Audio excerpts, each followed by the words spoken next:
Мицкоски има рок до 12 јануари да ги убеди Дуј за избор на нов народен правобранител, за кога собранискиот спикер планира да ја стави точката на дневен ред. Откако во јули заврши мандатот на Насер Зибери, годинава ќе се заокружи со невидлив чувар на правдата, а решението се гледа во тет-а-тет средба меѓу двајцата опоненти Мицкоски и Ахмети.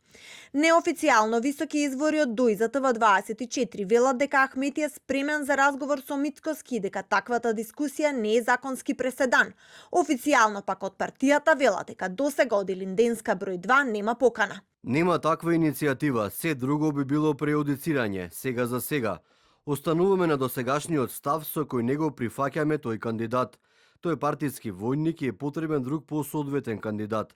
А што се однесува до Бадентеровото правило, за него нека му мисли оној што го предлага. И додека Мицкоски заедно со владините коалиционери бројат 14 пратеници од немнозинските заедници, а Гаши апелира на политичка волја.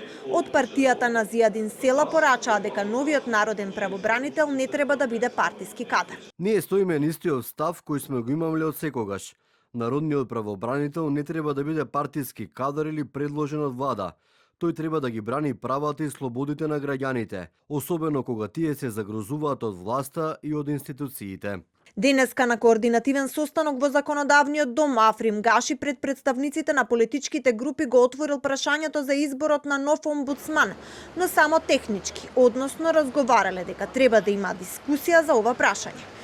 Телевизија 24 минатата недела објави според висок владин функционер дека по новогодишните празници Мицкоски ќе тргне во освојување на двојното мнозинство и дека не се исклучува Мицкоски лично со Ахмети да го договара Бадентеровото мнозинство кое му е потребно и за закони од реформската агенда, меѓу кои законот за јавна администрација и локална самоуправа.